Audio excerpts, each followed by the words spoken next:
People. Hi band people, here we go, it's 4th block. Get your PowerPoint out, get the FRQ sheet out. If you forgot to get it, guess you're going to have to watch it again with the paperwork that you pick up from me at school. Okay, everybody else, pull out that FRQ piece of paper that you picked up by the door. Let's take a look at it, break it down.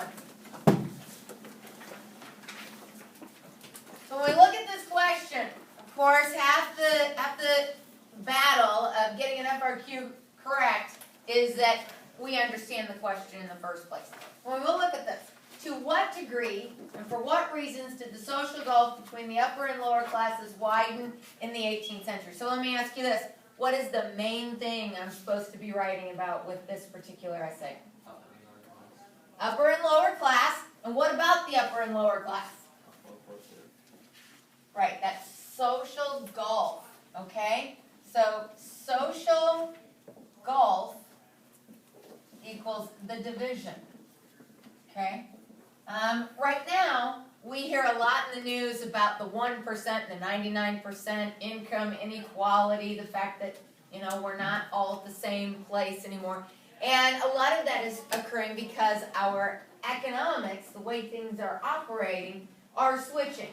And we really don't know how to deal with that because we're not ready for it. In the 18th century, we have a significant shift in economics and the way things operate.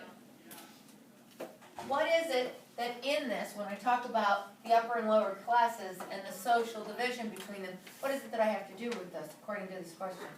What do I have to give them? The reasons. That's right. The reasons. This is the why. And keep in mind, I'm constantly saying to you, why and how, why and how, why and how, why and how. That's what you're got to be showing in these essays. Why something happens, how it happens. Okay? So, why do we have this social gulf between the upper and lower classes? And then what's the other thing that I have to do with these reasons? To what degree? To what degree? What does that mean? How much? How much? That's right. We're dealing with how much. How much of an importance do each of these reasons play? So let me ask you this.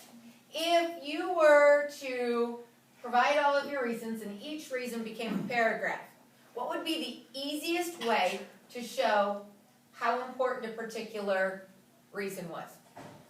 How would you organize your essay? Yes. Most important to least important. So you're going to go from most important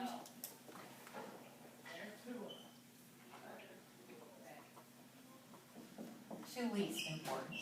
Now, how do you show that just by the way you order your paragraphs? Well, your topic sentence. Coming back to that topic sentence. And frankly, I would probably start out with blank, whatever reason, jobs was the most important reason for the social gulf between the upper and lower classes. And so that would be my topic sentence of my paragraph that I would be talking about, which maybe the reason would be jobs. Okay? So then, in my paragraph, I would explain the why and the how. And then I would go to my next reason. Blank was the second most important reason. Okay? Do you see how I've done that? That's the easiest way to put that information together in order to create the essay in answering this question. Now today, as we go through this lecture information, I want you to be keeping this question in mind. All right? I want you to be paying attention to finding those reasons why we would have this divide between the rich and the poor. Okay? All right, so everybody get that PowerPoint out. Here we go.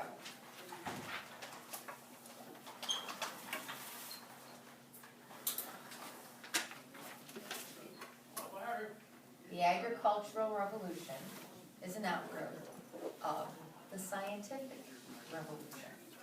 The agricultural revolution is an outgrowth of the scientific revolution. So let me ask you this. Does anybody have any idea which country the agricultural revolution started in first?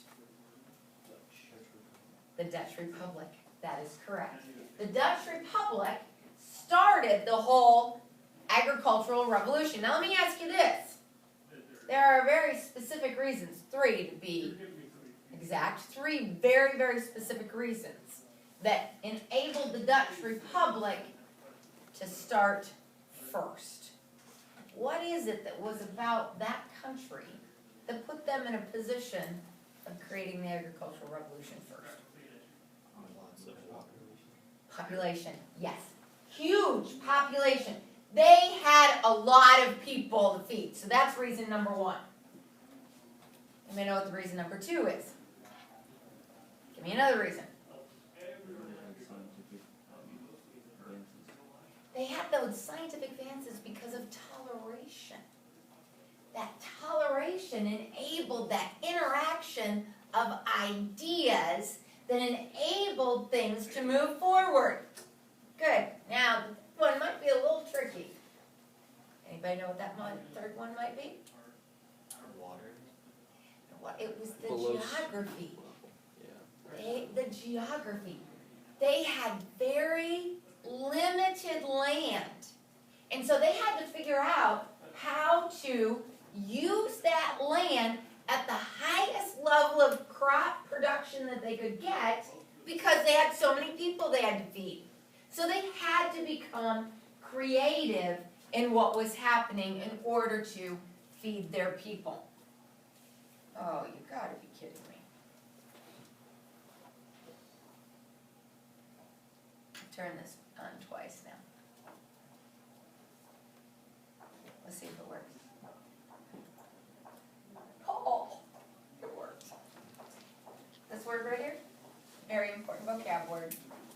Agrarian. Anybody have any idea what agrarian means? Farmer. Farming, right.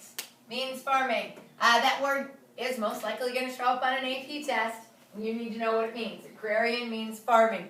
Now, again, we're going to divide Europe into west and east, okay? I want you to be paying attention to that line between Western Europe and Eastern Europe. We're going to see it over and over and over again. So that line, right over here, right here, west, east, west, east, west, east. So make sure you remember that because it's going to come up over and over and over again all year long. Italy east or west? What? Is Italy east or west? Italy would be considered west. Okay? Germany straddles that line between east and west. So you're going to go just east of Denmark all the way down to just east of Italy. Okay? And that side, that eastern side, Poland, Austria, Hungary, Ukraine, Estonia, Latvia, Lithuania, all of those territories would then be considered Eastern Europe. Okay? France, Spain, England, those territories are going to be considered west. So in Western Europe, about 80% of the population is involved in some form of occupation tied to farming. Okay? A lot of people are involved in farming. In Eastern Europe, it's going to be even more. It's going to be a significant number more. In fact, in many cases, it's going to be anywhere from 95 to 98% of the population in Eastern Europe that is involved in farming. And in Eastern Europe, of course, They're not just peasants. What are they in Eastern Europe? Serfs, that's right. They are serfs.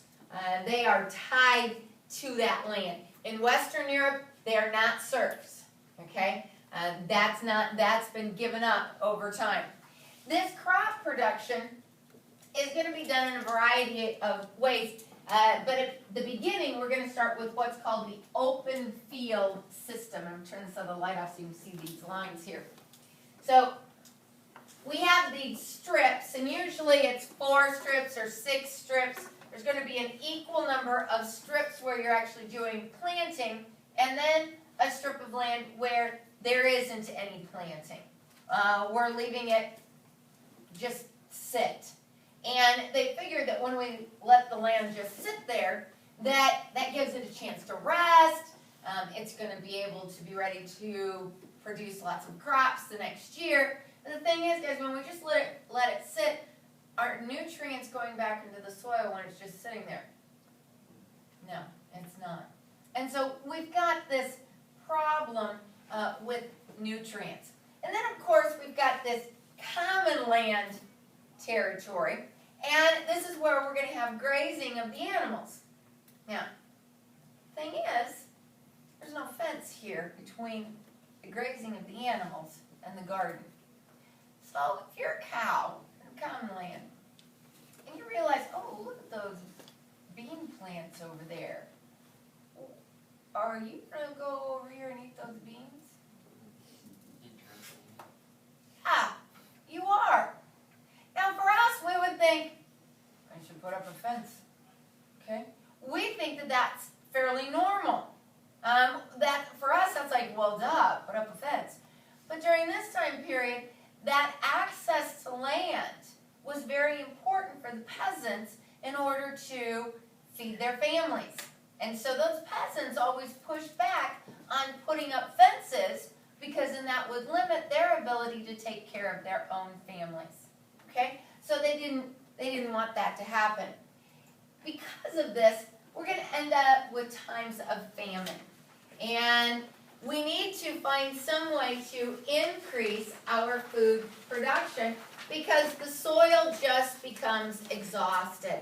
And letting it just sit there for a time doesn't really take care of the situation. But when we have times of famine, well, we're going to have what's called famine foods. One of them is grass and bark. Now, I really don't advise eating grass.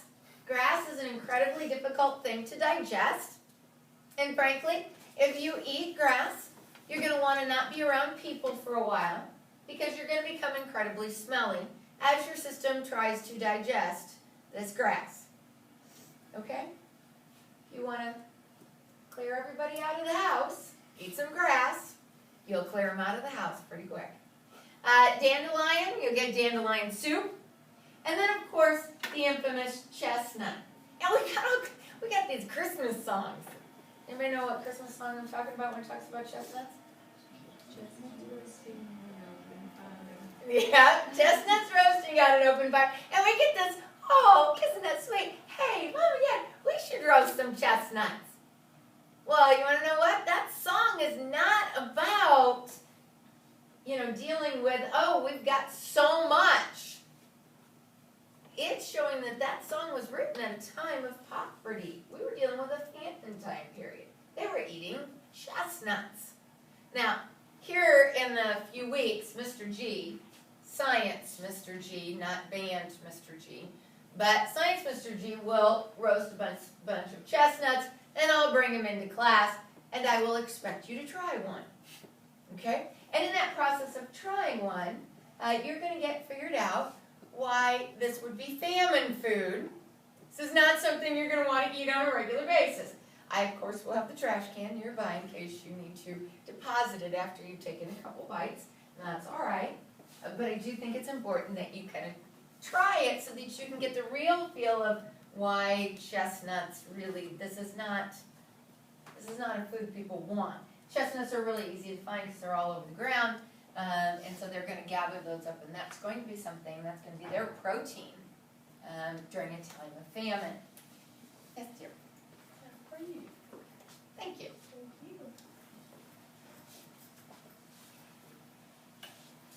we've got to do is we've got to eliminate the fallow. We've got to get rid of the fallow so we can constantly be producing to provide people with food so that we don't have famine. So, solution number one is to create a crop rotation, a 3 to 4 crop rotation, and the crop that we're going to add is clover.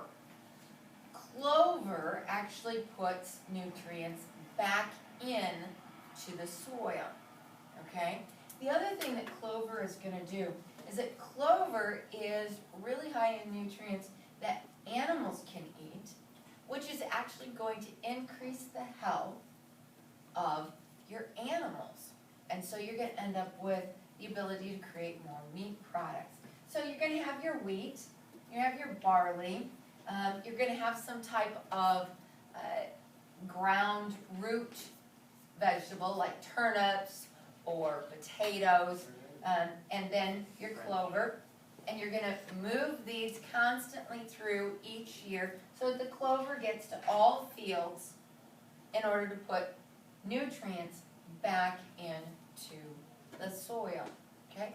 Now, did they automatically know clover put more nutrients into the soil?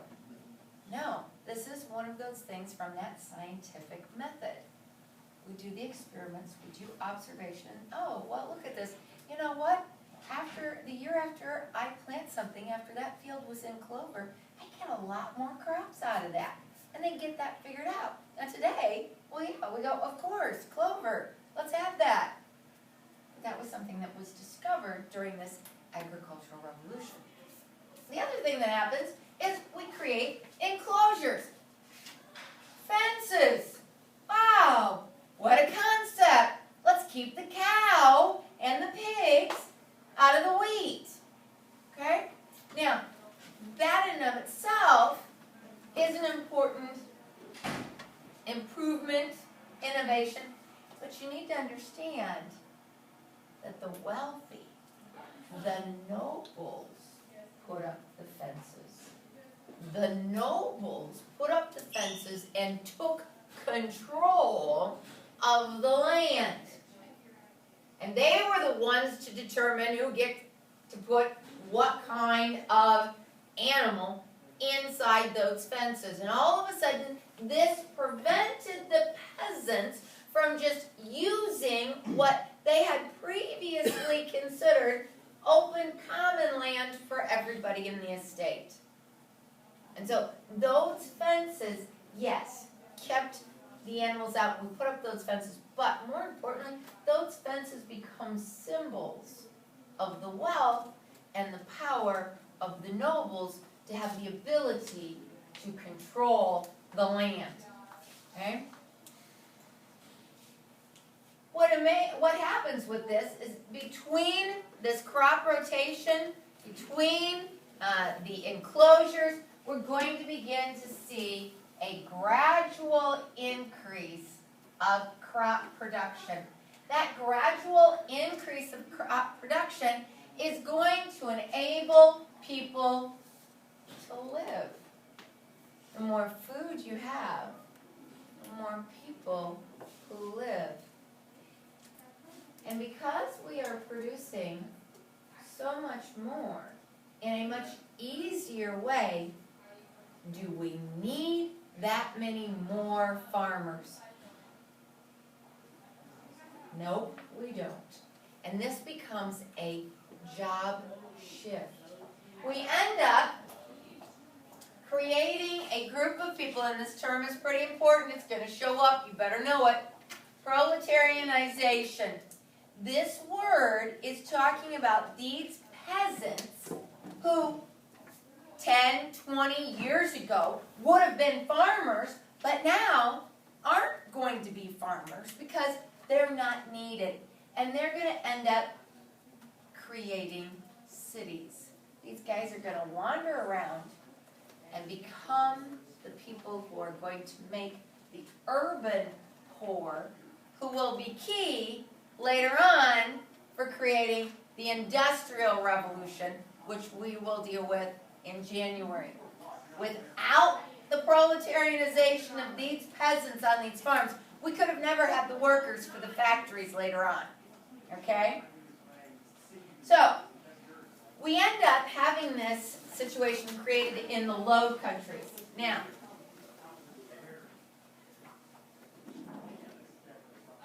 the low countries, anybody know what the low countries are? What country are we talking about when we talk about the low countries? You might want to look at that slide, it might give you an idea. The Dutch. Yes, the Low Countries, we're talking about the Dutch. Now let me ask you this. Why do you think they call it the Low Countries? Because of their geography. What about the geography? It's below sea level. Correct. Low Countries means that it's below sea level. Okay? Which means you've got all of this land that could be used, but we're dealing with something that has to be constantly drained because of the water situation. And Cornelius here, name you're going to want to remember, this guy is going to take a look at this and he's going, let's try these things. Let's try these canals. Let's try this irrigation idea. Let's try a couple different dam situations here. And he's going to be able to create a system that drains out the water in such a way that it's still usable but opens up a lot of territory for farming. And of course, this is soil that's never been farmed before. It's been underwater. And so it's very rich soil. Now, the English are going to come and they're going to study what the Dutch have done. They're going to go, hey, we got lots of rivers. We want to make sure we're using this appropriately. And so they're going to take the information that the Dutch have already developed and apply it to their own geographical territory. Another person to know is a guy by the name of Jethro Tull. Jethro Tull, he's not a peasant, okay? He's not a peasant. He's a part of the upper class who has the time to create new innovations. And one of the things that he's going to create is something called the seed drill. Now for us, when we go to plant a garden, do we just toss the seeds out there? No, why not? Why do we not just toss the seeds out there? Okay, they'll get washed away. Will they ever go into the ground? No? What else? What? Yeah, birds are going to come eat them. What's going to happen if the wind blows? Who knows where they're going to go?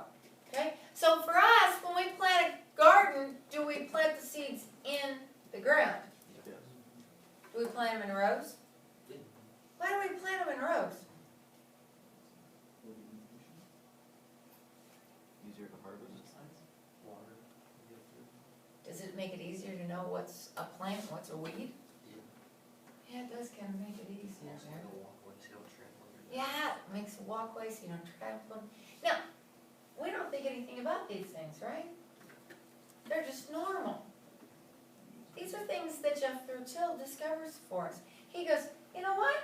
Let's have this special plow, and you got a guy that's behind it and a guy in front of it, and they're pulling this plow along, and it will drop the seeds in this little furrow that you can kind of cover up, and you're planting it all in a row. What a concept, okay? He's also going to discover, let's take all of these animals, let's figure out what characteristics are the best for farming, let's interbreed them, do some selective breeding, and hey, let's have this horse pull this plow. Now, did we just take somebody's job? Yes, we did. We outsourced his job to a horse, right? But can that horse go for a much longer time period? Easier? Yeah. Which means we're going to be able to actually produce even more food. So we've got all these innovations, okay? And of course,